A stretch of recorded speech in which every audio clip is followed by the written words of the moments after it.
तो बिल्कुल अपने दर्शकों को हम बता रहे कि किस तरीके से तैयारियां जोरों शोरों से चल रही हैं। आज 20 तारीख है और ठीक 10 दिन बाद पंजाब में चुनाव होने हैं। मारू जी, जिस तरीके से इस पूरी तैयारियों को देखें तो कहीं ना कहीं सभी पार्टियां लगी हुई हैं कि कोई कमी ना रह जाए, कोई कोर कसर ना रह जाए, लेकिन फैसला जनता के हाथों में। आखिर जनता किसे सुनेगी? क्योंकि अगर कांग्रेस की बात करें, उसका कहना है कि बीजेपी ने घोटाले किए, बीजेपी का कहना है कि हमने विकास किया है, घोटाले तो कांग्रेस ने किए। आखिर जनता का फैसला क्या होगा? देखिए, आप ये मान के चले हैं कि जनता बहुत जागरूक है। जनता को सिर्फ लुभावने वायदे या घोषणा पत्र में की गई घोषणाएं बहका नहीं सकती। जनता जब तक के अपने इच्छा अनुसार ईवीएम पे बटन नहीं दबा देती, तब तक आप नहीं कह सकते कि जनता के मन में क्या है। और जिस तरीके से समय जो है बहुत कम है, 30 तारीख बिल्कुल करीब है, ठीक आज से 10वें दिन जो है वोट पड़ना है। और इसलिए सर्दी हो गर्मी हो, नेताओं को तो बिल्कुल सियासी माहौल ने गर्म कर रखा है, इसलिए सर्दी उनके आसपास भी नहीं भटक रही है। और इसलिए उन्होंने अपना पूरा जोर खम लगा रखा है कि जनता के बीच जाए, अपनी बातें रखें और किसी न किसी तरीके से उन रैलियों को, उन प्रदर्शनों को, उन वायदों को, उन इरादों को वोट में कन्वर्ट कर सके। यही उनकी पूरी कोशिश है। बिल्कुल, लगातार जाटव साहब हमारे साथ बने हुए। जाटव साहब, सर्दी तो बढ़ गई है, तो सबके सामने है, लोगों को दिक्कतें हो रही है, लेकिन खास तौर पर तमाम राजनीतिक पार्टियों को भी दिक्कतें उठानी पड़ रही है। बीजेपी की बात करें तो क्या सर्दी का असर बीजेपी के चुनाव प्रचार में देखने को मिल रहा है? कार्यकर्ता जो है देश के हित के लिए सर्दी और गर्मी बारिश किसी चीज की परवाह नहीं कर रहा। लोगों को इस चीज के बारे में जानकारी दे रहे हैं कि किस तरीके से जो भ्रष्टाचार का गंध ये खत्म करना है, चाहे सर्दी हो, चाहे गर्मी, चाहे बारिश। संपूर्ण कार्यकर्ता पूरी तन्मयता के साथ में लोगों को एकजुट कर भारतीय जनता पार्टी और अकाली दल के पक्ष में मतदान कराने के लिए काम कर रहे हैं क्षेत्र में। और हम संभवतः जो है आश्वस्त हैं कि हम लोग जो है बहुत बहुमत के साथ में सरकार बनाएंगे। मंजीत, शांत प्रकाश जी बार बार ये दावा कर रहे हैं कि वहां पर दोबारा से बीजेपी अकाली के नेतृत्व में सरकार आएगी पंजाब में। क्या लगता है, पिछला इतिहास जो कहता है वो यही दर्शाता है कि एक एक करके नंबर आया, पहले कांग्रेस का, फिर अकाली का, फिर कांग्रेस का। तो आपका अपना आंकलन क्या है? क्या वाकई शांत प्रकाश जाटव जी जो दावा कर रहे हैं, जो वादा कर रहे हैं, उसमें कितनी हकीकत है? और आप क्योंकि वहां पे ग्राउंड पे रहती हैं, आपको पंजाब की पॉलिटिक्स का अच्छा खासा अनुभव है, तो आपका आकलन क्या कहता है? देखिए, हम बात करें पंजाब के विधानसभा चुनाव के, जिस बार हर तरह की बार देखा जाए कि इतिहास काफी बदलता है, तो इस बार भी बदलते हुए देखा जा सकता है। क्योंकि यहाँ पे अगर बीजेपी की हम बात करें, क्योंकि बीजेपी यहाँ पे 23 सीटों पे चुनाव लड़ रही है और 23 में से पिछली बार जो 19 सीटों पे जीती थी, मगर इस बार जो है इनके बीच में मनमुटाव की वजह से इनकी जो सीटें हैं काफी कम आने के बारे में, क्योंकि काफी सारे उनके जो वर्कर थे उनको उन्होंने चुनाव का टिकट नहीं दिया, जिसकी वजह से काफी लोगों के बीच में देखा जा रहा है वो काफी नाराज चल रहे हैं। उसके बाद अगर हम बात करें श्रोमणी अकाली दल की, उसमें भी देखा गया कि परिवारवाद सबसे ज्यादा हावी रहा है। तो यहाँ पर यही सबसे बड़ी बात आ रही है कि इस बार देखा गया तो कांग्रेस से उनमें से सीटें जो हैं वो थोड़ा सा मार्जिन उनका ज्यादा रहेगा, मगर ज्यादा फर्क नहीं पड़ेगा।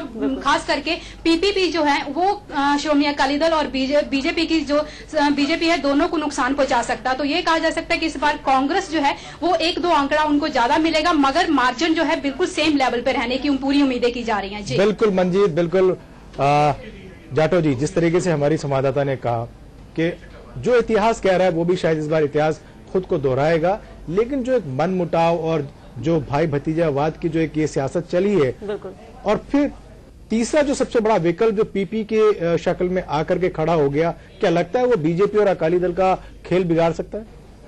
मैंने बताया कि अभी जैसे इन्होंने बात कही जी कि मनमुटाव जी, तो टिकट के संदर्भ में कुछ कार्यकर्ताओं में कुछ बातें रहती हैं, कुछ चाहते हैं कि हमें टिकट मिले जी, मगर कोई मनमुटाव इस वक्त में जमीन पर नहीं है जी। जिन लोगों के साथ में कहीं कुछ इस तरीके की बातें उत्पन्न हो रही थी, हमारे संगठन के बड़े अधिकारियों ने उन सारे मसलों को सॉर्ट आउट कर लिया है और सभी लोग, सभी कार्यकर्ता जो है पूरी तन्मयता के साथ में लगे हुए हैं और ये जानते हैं कि हम लोग इन मनमुटाव और टिकट के कारण से संगठन को नुकसान नहीं पहुंचाते और ना ही कभी पहुंचाने की बात किसी कार्यकर्ता ने करी। टिकट मांगना अपना अलग विषय है जी। और टिकट मांगने के बाद में 10 आदमी टिकट मांगते हैं, 9 आदमियों को टिकट नहीं मिलता, 1 को टिकट मिलता है, तो 9 लोग सभी जो है कार्यकर्ता अपने पूरी तन्मयता के साथ में जुड़ जाते हैं। जाटा साहब, मुझे बताइए, कई बरसों से जो है अकालियों के साथ मिलकर के सरकार में रहे हैं,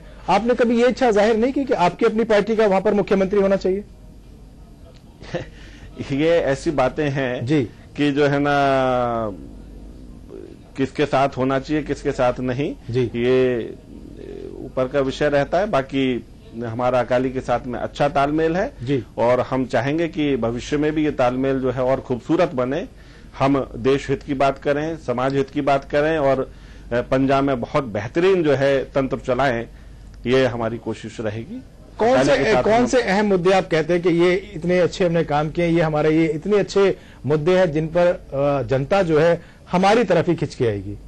तमाम डेवलपमेंट इस वक्त में पंजाब में जो है वो भारतीय जनता पार्टी और अकाली दल के दोनों की सहमति और सहयोग से हुआ है, और आगे भी डेवलपमेंट होता रहेगा। और मूल बिंदु जो है वो डेवलपमेंट का है, और जंग जो है हमारी वो केंद्र के साथ में भ्रष्टाचार को लेकर के है। मैं दोबारा इस बात को कहूंगा, और भ्रष्टाचार के कारण जो महंगाई इस वक्त देश में व्याप्त है उसको खत्म करना किसी भी सूरत में। बिल्कुल, तो कहीं ना कहीं तमाम राजनीतिक पार्टियां इस बात को तो अच्छी तरीके से समझ गई है मारू जी कि अगर विकास के नारे के साथ आगे बढ़ेंगे तो जरूर थोड़ी बहुत सफलता मिल सकती है। बिहार में जिस तरीके से जदयू और बीजेपी के गठबंधन की बात करें, विकास के नारे को बुलंद तरीके से उठाया गया था, और चाहे पंजाब की बात कर ले, उत्तर प्रदेश की बात कर ले, इस साल 5 राज्यों में विधानसभा चुनाव होने और तमाम राजनीतिक पार्टियां विकास के नारे के साथ ही आगे बढ़ रही हैं। आगे बढ़ते हैं, पंजाब में चुनावी सरगर्मियां तेज है, लगातार अपने दर्शकों को बता रहे हैं। लगातार आपको बताते चले कि समाना विधानसभा क्षेत्र से विदेश राज्य मंत्री परनीत कौर के बेटे रनिंदर सिंह अपनी किस्मत आजमा रहे हैं। यहां इनका मुकाबला अकाली दल के उम्मीदवार सुरजीत सिंह रखड़ा से है। कांग्रेस उम्मीदवार रनिंदर सिंह ने शुक्रवार को अपने विधानसभा क्षेत्र में चुनावी दौरा किया, जहां उन्होंने कहा कि अगर कांग्रेस सत्ता में आती है तो गरीबों को मिलने वाली सारी सुविधाएं जरूर दी जाएंगी।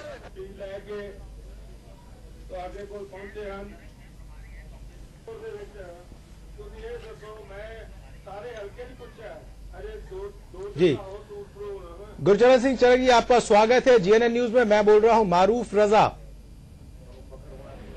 जी। मेरी आवाज मिल रही है आपको चरक साहब? हाँ, बोलिए बोलिए जी। मेरा सवाल आपसे ये है कि कौन सी ऐसी 3 बातें हैं जिनके बल पर आप यूं कहते हैं कि आने वाली सरकार पंजाब में आपकी होगी? देखिए, पहली बात तो ये है कि जब हमारी हुकूमत थी तो हमने एक वहाँ यहाँ पर लोक आयुक्त बनाया था और उसको 30 पावरें दी थी कि अफसरों के बारे में, पॉलिटिशियनों के बारे में, जो भी करप्शन करता है, गलत काम करता है, उसके बारे में एक्शन लेंगे। हम उसको बहुत मजबूत करेंगे स्टेट के अंदर। नंबर 2, किसानों के जो प्रोडक्ट्स हैं पंजाब के, जिससे कैसे सड़कों पर उनकी ढलाई हुई है और उनको संभाला नहीं गया, किसान तड़प रहा था, तो किसानों के लिए क्लियर कट पॉलिसी, उनको सुविधाएं देंगे। नंबर 3, जो पूरी इंडस्ट्री खत्म हो गई है पंजाब से, इंडस्ट्री सारी यहाँ से निकल गई, तो उसे पूरा वातावरण ऐसा क्रिएट करेंगे कि पूरी इंडस्ट्री यहाँ पर वापस आए और युवाओं को रोजगार मिले और इंडस्ट्री पंजाब के अंदर फले फूले।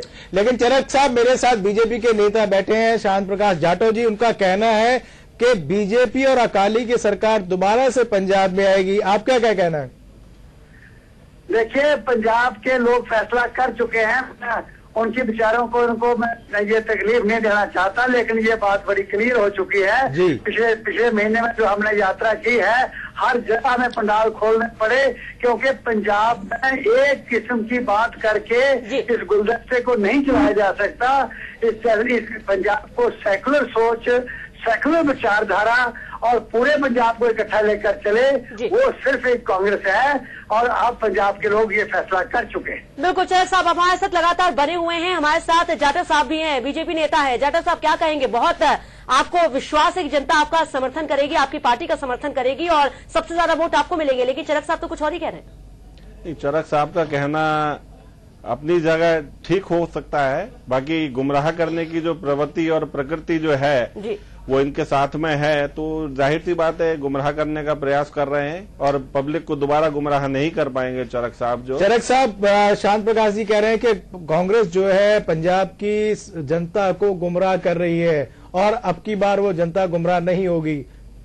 नहीं, उन्होंने 2 बातें कही है, मैं उनका सत्कार करता हूँ। 2 बातें कही है। उन्होंने कहा कि 40 साहब ठीक कह रहे हैं और दूसरा कहा गुमराह कर रहे हैं। अब इनमें से दोनों की कौन सी बात है इधर में पता है, लेकिन इतना मैं कह सकता हूँ कि जो कुछ मैं कह रहा हूँ वो लिखित रूप में मैनिफेस्टो के रूप में लोगों के सामने हमने ला दिया है और उसमें कोई बात इस तरीके से नहीं है कि मैं सिर्फ कह रहा हूँ। बिल्कुल जी, जादव साहब कुछ कहेंगे आप? नहीं, मैंने दोनों बातें कही ना कि उनका कहना उनका अधिकार है क्योंकि वो कांग्रेस के लिए काम कर रहे हैं और गुमराह करना उसकी पार्टी की पॉलिसी है जी। और ये बात मैं अभी दृढ़ निश्चय के साथ मैं कह रहा हूं कि गुमराह कर रहे हैं और दोबारा गुमराह नहीं होगी पंजाब सूबे की सरकार, पब्लिक जो है, जनता जो है किसी भी सूरत में जी, और हमें पूरा बहुमत मिलेगा। चरक साहब, मुझे आप ऐसे 4 ऐसे मामले बताइए जिनको आप यूं कहें कि अकाली और बीजेपी की सरकार उसको करने में विफल रही है और आप उनको बतौर मुद्दा जो है जनता के सामने लाएंगे और उनको वोट में कन्वर्ट कर पाने में कामयाब हो पाएंगे। देखिए, बात यह है कि मैंने आपको कहा कि एक तो पंजाब के अंदर लॉ ऑफ द लैंड नहीं रहा है, लॉलेसनेस है और मिस रूल है, इसमें कोई शक नहीं। और आप देख लीजिए जहां तक इनका तल्लुक है, अब मैं इनको दोष नहीं देना चाहता लेकिन बातें बड़ी क्लियर है। आज हाई कोर्ट ने नोटिस दे दिया कि साइकिल जो लोगों को बांटे जाते हैं उसमें भी गबन हुआ है। सेंट्रल स्पॉन्सर्ड स्कीमें जितनी हैं उनका पूरा पैसा खर्च नहीं हो सका और जिस तरीके से आज पूरी ट्रेन भरी हुई कैंसर के पेशेंट से यहाँ से निकल रही है और किस तरीके से ड्रग्स का यहाँ पर फैलाव हो रहा है, अब ये सारी बातें सामने हैं। इसके लिए मैं कितनी डिटेल कहूंगा, वो बात सामने अब लोग पब्लिक के ये सामने है और ज्यादा वक्त नहीं है, 30 जनवरी तक ये पता लग जाएगा, पब्लिक फैसला कर चुकी। बिल्कुल चरक साहब, 30 जनवरी बिल्कुल आने को खड़ी है और उस दिन जनता तय कर देगी कि पंजाब में आने वाला सत्ता का जो पूरा का पूरा ध्रुवीकरण है वो किसके पास होगा। और इस वक्त हमारे साथ जुड़ गया चरणजीत सिंह अटवाल। चरणजीत सिंह शिरोमणि अकाली दल के हैं जी, आपका बहुत स्वागत है जीएनएन न्यूज में। जी अटवाल साहब। हेलो अटवाल साहब, मेरी आवाज आ रही है आपको? हाँ जी, आ रही है। जी, आपका स्वागत है जीएनएन न्यूज में। हाँ जी, हुक्म। जी, मैं आपसे ये पूछना चाह रहा हूं कि इतिहास गवाह है कि एक बार कांग्रेस आती है और दूसरी बार अकाली, क्या इस बार कांग्रेस आएगी? सुन नहीं रहा अच्छी तरह। मेरी आवाज आपको पहुंच रही है? नहीं, हाँ पहुंच रही है आवाज, लेकिन क्लियर नहीं है। मेरा सवाल आपसे ये है कि पिछली सरकार कांग्रेस के नेतृत्व की थी पंजाब में और मौजूदा सरकार अकाली और बीजेपी गठबंधन की है, तो क्या इस बार वापस कांग्रेस का नंबर है? नहीं, जिस तरीके से पंजाब में जी शिरोमणि अकाली दल और भारतीय जनता पार्टी की सरकार में सरदार प्रकाश सिंह जी बादल के चीफ मिनिस्टर होते हुए जी जिस तरीके से पंजाब में डेवलपमेंट हुई है जी, गांव में डेवलपमेंट हुई है जी, मेरे यहाँ 3 कस्बे हैं जी, राहा, पायल और मलौद जी, तीनों में सीवरेज का काम भी चल रहा है और गलियों नालियों का भी काम चल रहा है जी। वहाँ डेवलपमेंट हुई है, गांव में डेवलपमेंट हुई है। इसलिए पिछली सरकार में इतनी डेवलपमेंट नहीं हुई जितनी इस 5 साल में डेवलपमेंट हुई है। लेकिन कांग्रेस का इसके अभी चरक साहब से मेरी बात हो रही थी, उन्होंने कहा कि विकास के नाम पर कुछ नहीं किया अकाली सरकार ने और सारा का सारा बंटाधार कर दिया है, पंजाब का उद्योग गायब हो गए, युवा बेरोजगार है। क्या कहना है आपका? ये बिल्कुल गलत बात है। आप देखते हैं कि 20 साल पहले समा जितना भी कांग्रेस का था जी, उन्होंने ना तो कोई पुलिस में भर्ती किया, ना कोई टीचर भर्ती किया जी, ना किसी और महकमे में उन्होंने भर्ती की जी। चाहे कोई मर गया उसकी जगह भी नहीं किया, चाहे कोई रिटायर हो गया टीचर उसकी जगह भी नहीं को भर्ती की। पहली बार है कि इस सरकार में टीचरों में भी प्रकाश सिंह, भारतीय जनता पार्टी और शिरोमणि अकाली दल की सरकार, ये पहली सरकार है जिसमें टीचर भी भर्ती किए गए हैं और पुलिस में भी भर्ती की गई है। मेरा आपसे आखिरी सवाल है, मुझे अटवाल साहब ये बताइए कि आपके यहाँ मुख्यमंत्री का दावेदार कौन? मैं प्रकाश सिंह बादल को मानूं या उप मुख्यमंत्री सुखबीर सिंह बादल को? देखिए, मेरी बात समझे, आप सुनिए जी, ये पहली मौका है जी जब हमारी जितनी ये पंजाब में भर्ती हुई है एक भी रिट नहीं वहाँ हुई। इसलिए ये जो आने वाला चीफ मिनिस्टर है वो सरदार प्रकाश सिंह बादल ही बनेंगे। चलिए, बहुत शुक्रिया जीएनएन से जुड़ने के लिए आपका। फिलहाल हमारे लिए वक्त हो गया ब्रेक का। मंजीत, आपका बहुत बहुत शुक्रिया, आपने बहुत सारी जानकारी दी और फिर कल आपसे मुलाकात करेंगे। फिलहाल ले लेते हैं एक ब्रेक और ब्रेक के बाद ये सिलसिला जारी रहेगा।